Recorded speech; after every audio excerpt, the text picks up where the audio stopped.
So it's our honor to invite the Senior Fellow of Stanford, Larry Diamond, to share with us for the next 50 minutes, okay, on Hong Kong's constitutional reform. So, Larry. So, thank you very much, Xingming. Apologize for the difficulties. I'm going to turn off my sound because I'm getting an echo. Can you still hear me? Yes, but some interruption, a little bit interruption sometimes. Some pause sometimes. All right. You know, I don't want to get lost in the weeds of the details of the specific constitutional reform proposal that has come from Beijing. I think the first speaker, you know, made many of the essential points. I know several of the speakers who are speaking today, including Michael Davis. I basically agree with all or virtually all of the criticisms that have been raised. It's ludicrous to say that this satisfies the requirement for universal suffrage, obviously, because no one ever interpreted, you know, who has any aspiration for or belief in democracy, that merely universal suffrage would be enough. I mean, there was universal suffrage in Saddam Hussein's Iraq. Everybody could vote. They just had effectively only one choice, and there was no freedom of choice. And what we have here is a system that is more akin to elections in Iran, where the Guardian Council decides who can run for president of Iran, and the people of the Islamic Republic of Iran are then only offered that extremely limited choice. And in any case, and here's where I think the Iranian example is also interesting, you know, everyone in Iran knows that the ultimate authority is not whoever is elected in Iran, but what we call a reserved domain of power, an unaccountable authority, that is an authority that's unaccountable to the electorate in Iran to the limited extent that there's any meaning to that anyway, and that is, of course, the supreme leader. There is a supreme leader in Hong Kong, and it's not the chief executive, it's Xi Jinping. And, you know, I think that it's obvious that there's a hidden hand here that is shaping all this and constraining all this and proposing to produce a universal suffrage election that will be so sullied in terms of the process by which the up to 3 candidates are chosen, and so shallow in the meaningfulness of the choice that's offered, that it's really kind of a charade. Now, what I think that's obvious to everyone. The issue I'd like to speak about for a minute is, you know, is something this pale in imitation of a truly democratic election better than nothing at all? And let me say, I have a very good friend, academic colleague, who I think knows Hong Kong pretty well, someone based outside Hong Kong, and I think sympathetic to Hong Kong, with whom I had an argument recently, because he basically felt, well, this is a first step, it'll give Hong Kong at least some choice. Why would the people of Hong Kong reject something that at least moves the political system a little bit down the road toward democratic choice and a direct election? You know, this could be a beginning, who knows? There could be some division within the ruling ranks in Hong Kong. Somebody could slip in who's unanticipated through the nominating council and actually offer a real choice. or once the 2 or 3 candidates emerge and have to compete for the people's support, then surprising things might happen.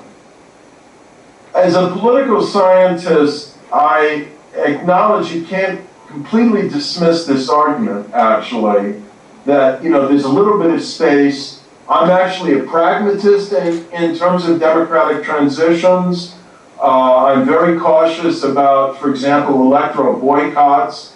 My general instinct is for Democrats in authoritarian or semi-authoritarian situations to use whatever space is made available to them rather than to simply walk away. And I certainly, for example, think it would be a terrible mistake, not that anyone is really proposing it now, for Democrats to walk away from the LegCo elections, for example, simply because they're only half Democratic, only half really universal suffrage.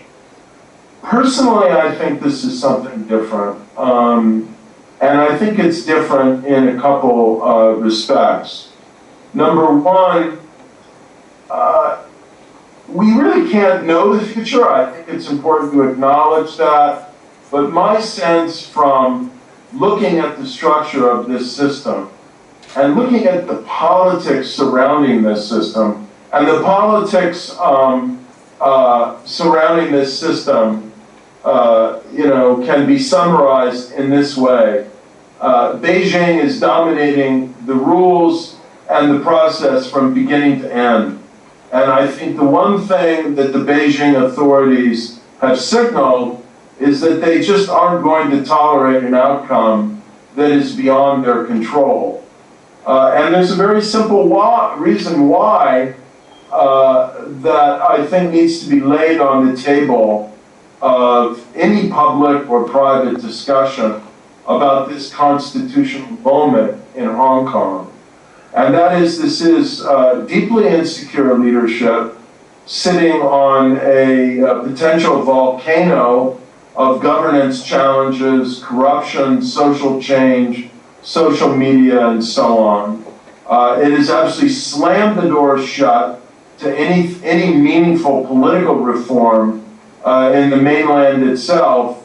And I think the Chinese leadership, the Chinese communist leadership, is consumed with fear that if real democracy were to develop, unfold, be installed in Hong Kong, even incrementally beyond the progress today, that this would generate a virus which might become contagious on the mainland itself. In other words, that it would show the feasibility and workability of democracy in yet another Chinese society beyond the one on Taiwan, this one already a part of the People's Republic of China, and create a model or a demonstration effect that could spread.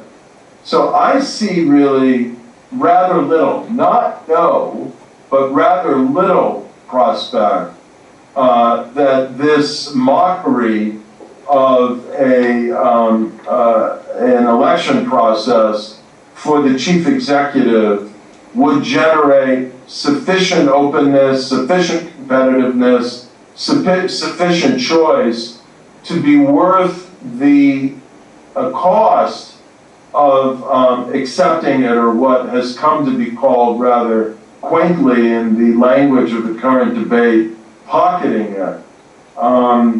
I think the cost in terms of legitimating this and implicitly accepting Beijing's control of the political process in Hong Kong and encroaching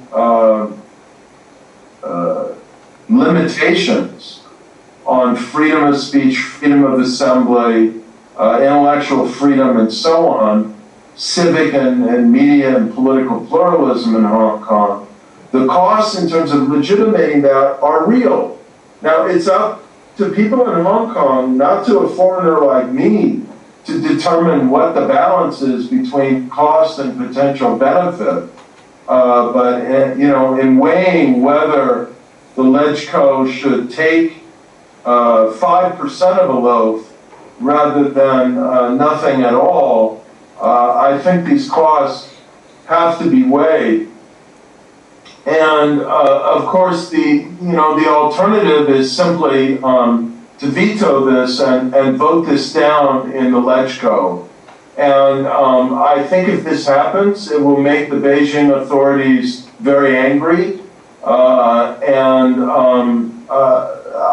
think the cost of doing that should be soberly pondered in Hong Kong. But you know, at some point, people who want a free society and who really do believe in democracy have to stand up not only for their rights, but for their dignity. And I just think this proposal is frankly an insult not only to democratic aspirations, but to the intelligence of the Hong Kong public to suggest that this is simply one type of democratic alternative. That's like saying that the Islamic Republic of Iran is another type of a democratic alternative, and we've seen in Iran how well that's worked out. So I feel for all of you, I really kind of mourn for the loss or setbacks to democratic hopes and aspirations that this cynical offer, this cynical constitutional proposal has delivered. I think as long as the Chinese Communist Party is ruling in the PRC, certainly in the way that it's been ruling, and it seems as long as Xi Jinping is the Secretary General of the Communist Party and the President of the People's Republic of China, there isn't going to be more democratic progress. And so this really generates a frankly deeply sobering challenge to the people of Hong Kong that I'm not sure, you know, has been fully wrestled with, which is how do you defend freedom and political pluralism vis-a-vis a political leadership on the mainland that is not a status quo leadership. It's very important to emphasize this, but it's actually moving civic freedom, civic pluralism, media pluralism, international cooperative, you know, spirit, moving all of this back toward a much more authoritarian direction. All I can say is Democrats around the world sympathize with you. Democrats around the world share your aspirations and your frustration.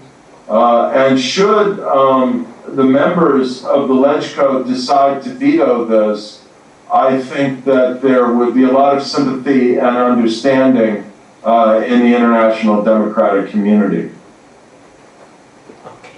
Thank you. Thank you. So on that note, according to our schedule, we should have 20 minutes long first section of press conference. So maybe Mr. Chin can also come out. Yes. And then we give the priority to the journalists to ask questions first in the next 20 minutes. 喺嚟緊嗰20分鐘咧，按照我哋本來嘅程序，我哋應該有第一節嘅記者發問嘅，咁所以記者朋友們可以首先發問啦。咁whatever in Chinese or English, yes.